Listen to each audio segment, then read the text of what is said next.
Olá pessoal, hoje a gente vai falar um pouquinho sobre ecologia, os conceitos principais para continuar o conteúdo com vocês, ok?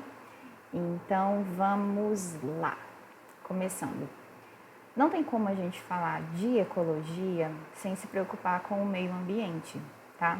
Então o que é ecologia? Ecologia, propriamente dito, o significado da palavra ecologia é o estudo da casa. Então eco seria a nossa casa, o nosso planeta, onde a gente mora. E aí eu gostaria de começar com vocês com uma frase que muito me impactou, digamos assim, que eu entendi muita coisa através dela. Quando a gente fala assim, eu vou jogar o lixo da minha casa fora, o que seria fora para vocês? Fora da casa, fora do terreno, fora da cozinha, né? Retirar dali. Mas não existe fora do planeta. Então, a gente tem que tomar alguma providência em relação a esse lixo que a gente produz. Só para vocês refletirem mesmo sobre isso, tá? E aí eu começo um pouquinho com vocês aí com essa mão carregando aí o planeta, né?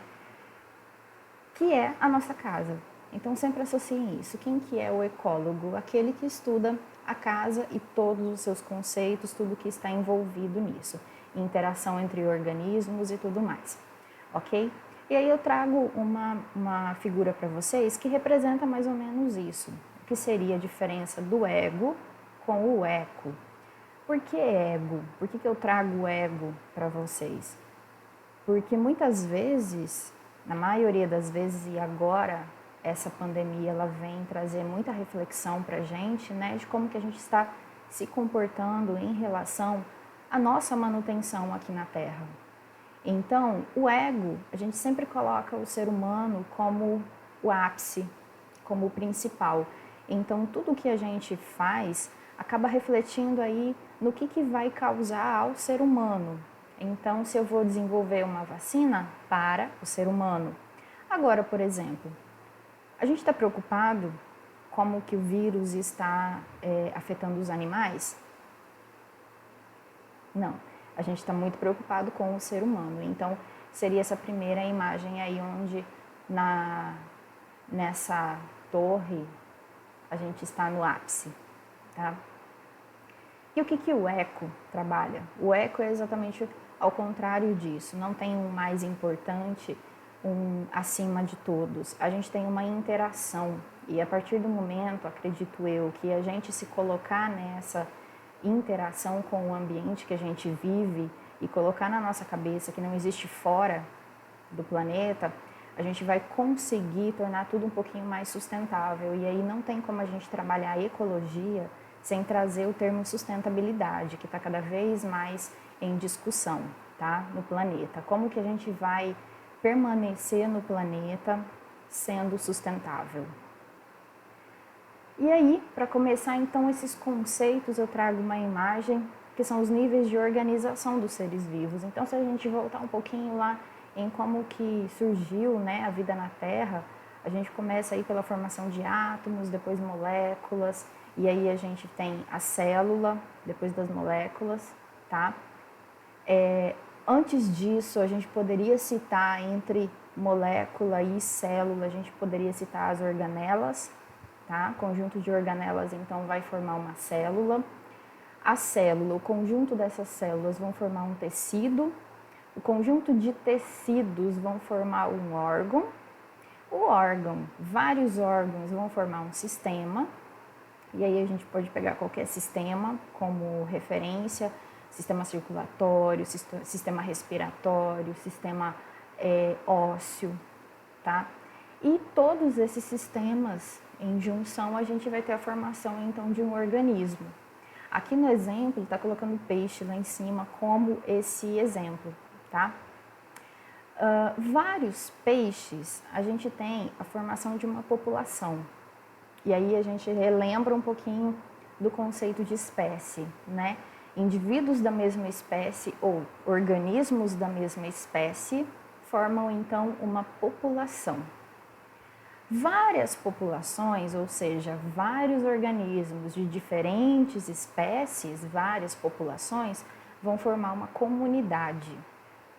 várias comunidades interagindo com os fatores abióticos, que são aqueles fatores como água, temperatura, pH, clima, a gente vai ter o ecossistema.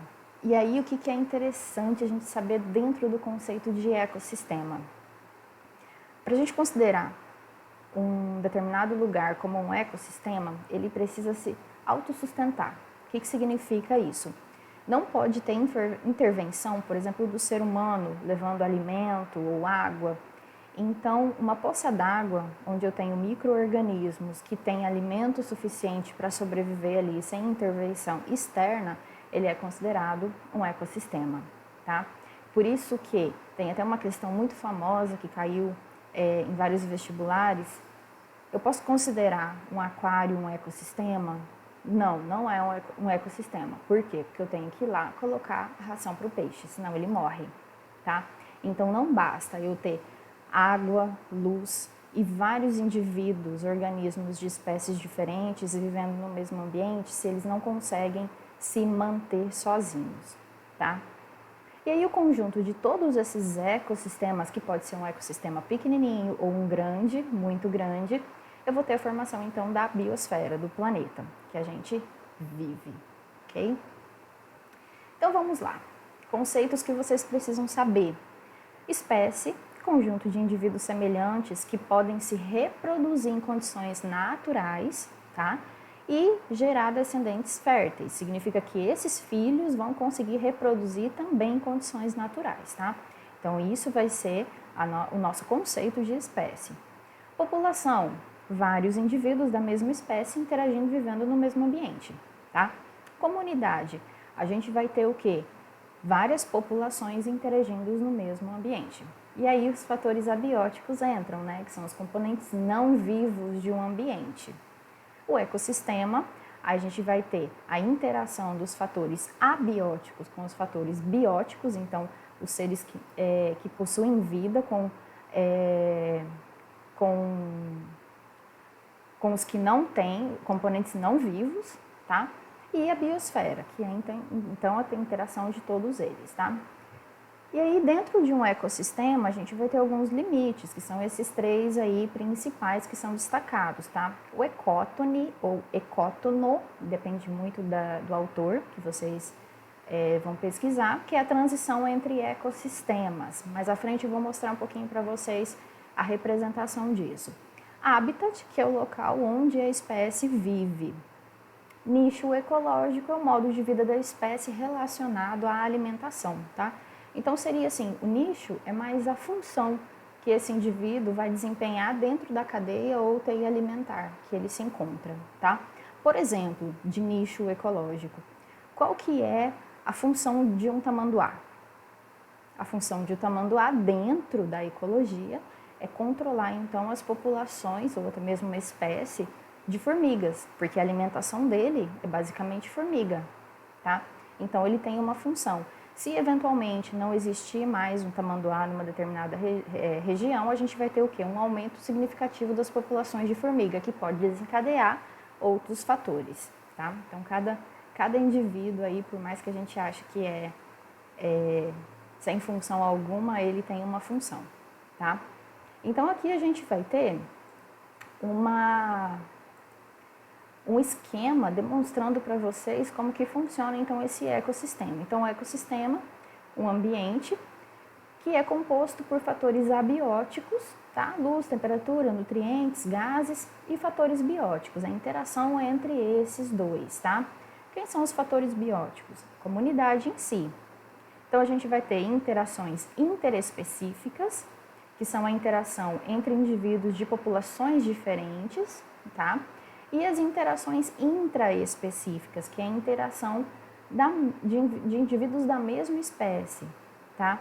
Então, eu vou ter aqui, em verde, a interação com indivíduos da mesma espécie, e aí aqui, nem sei que cor é essa, mas a população C, seria a interação interespecífica, que eu tenho a interação da população A com a população B, tá? Aqui, a gente divide, então, outras classificações, como bioma e biociclo. O bioma, ele é tem um conceito que causa um pouquinho de discussão dentro da ciência. Então, a gente vai ter comunidades estáveis caracterizadas por um tipo de vegetação, mas vários fatores interferem, tá? Então, a gente vai ter aí vegetações, alguns tipos de vegetações que são endêmicas de uma região. O que significa endêmica? Que tem origem nativa ali, ou que só ocorrem ali, ou prioritariamente ali, tá? E aí tem vários outros, como caracterização de solo, de clima, entre outros, tá? Entra na discussão aí se Pantanal é um bioma. Na maioria das vezes, o Pantanal ele é descrito como uma grande área, ou a maior área inundável do mundo, tá? Alguns preferem não caracterizar o Pantanal como um bioma, por conta dessas características, tá? Que ainda não teria, digamos assim, características suficientes para ser considerado um bioma, tá? E aí a gente vai ter os biociclos, que são as divisões, né, de ambientes terrestre, marinha e água doce. Água doce, começando, a gente chama de liminociclo, tá? Então, a liminologia é o estudo da água doce, de todos os organismos que estão ali presentes. O talassociclo é o marinho e o epinociclo é o terrestre. Aí, dentro de epinociclo, a gente vai ter os biócoros, que são floresta, campo e deserto, tá? Aqui eu trago para vocês a representação do que é um ecótono, que a gente já falou um pouquinho lá atrás, né? Ecótone ou ecótono. O que é o ecótono? Ele é uma área de transição. Então, vocês já pararam para perceber ou para observar que quando a gente tem um limite, por exemplo, de um cerrado com a floresta, a gente não tem uma cerca ou um rio que vai fazer essa fronteira, né? A gente não vai ter uma marcação delimitada, daqui para frente é floresta, até aqui é cerrado, tá? Então, a gente vai ter um período de transição, que a gente vai ter características tanto de um bioma quanto de outro. Não tem delimitado um espaço, um tamanho específico para essa área de transição, tá? Ela pode ser pequena ou pode ser grande. E aí, quando eu falo de grande, até quilômetros, tá? Mas é uma zona de transição, tá? E aí, a gente vai ter aqui umas subdivisões, né, de ambiente aquático, que são os bentos. Quem são os bentos? Aqueles que são sésseis, fixos no fundo do meio aquático, tá? O nécton, que é onde eu tenho esses indivíduos exatamente no meio desse ambiente aquático, tá? E o plâncton, que está mais acima na superfície, na coluna d'água. O plâncton, ele vai ter subdivisão de fitoplâncton e zooplâncton. O nome já diz. Fito vem de plantas, então fitoplâncton seria aqueles organismos que conseguem realizar fotossíntese e tudo mais. E o zooplâncton, a gente vai ter os pequenos animais, tá? Alguns artrópodes que estão ali na coluna d'água, ok?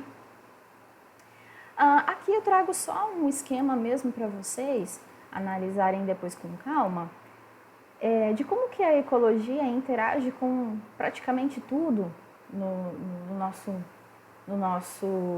dia a dia, né? Então, a gente vai ter aí a química, a geologia, a gente vai ter até a matemática interferindo, né, com probabilidades. A gente vai ter relação aí diretamente com a ciência, com a abundância dos organismos, distribuição mundo afora.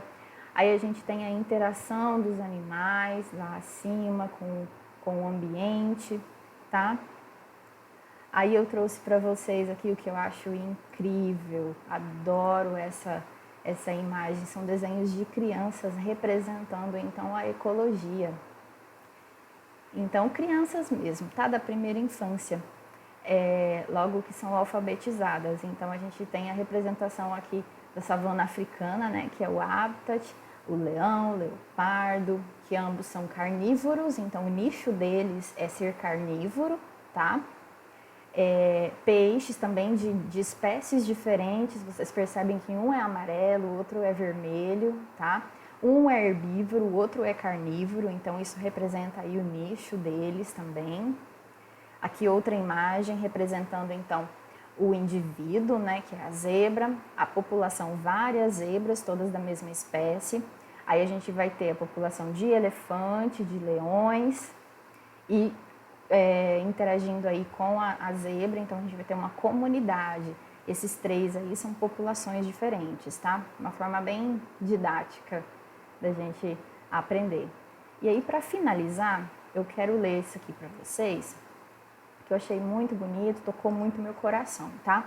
Que é trecho de uma carta que ela foi escrita em 1855 pelo cacique e lá em Washington. E ele fala um pouquinho dessa relação que os indígenas têm com a terra e o homem branco tem, tá? Então eu vou ler para vocês. Fala dele. Para o homem branco, um pedaço de terra não se distingue de outro qualquer, pois é um estranho que vem de noite e rouba da terra tudo o que precisa. A terra não é sua irmã, mas sua inimiga. Depois que a submete a si, que a conquista, ele vai embora, à procura de outro lugar. Deixa atrás de si a sepultura de seus pais e não se importa. Sequestra os filhos da terra e não se importa. A cova de seus pais e a herança dos seus filhos, ele as esquece. Trata sua mãe, a terra, e a seu irmão, o céu, como coisas a serem compradas ou roubadas, como se fossem peles de carneiro ou brilhantes contas sem valor. Seu apetite vai exaurir a terra, deixando atrás de si só desertos. Os animais, as árvores, o homem, todos respiram o mesmo ar. O homem branco parece não se importar com o ar que respira. O que fere a terra, fere também os filhos da terra. O homem não tece a teia da vida. É antes um de seus fios. O que quer que faça essa teia, faz a si próprio. E isso vem para a gente refletir aí o momento que a gente está vivendo, né?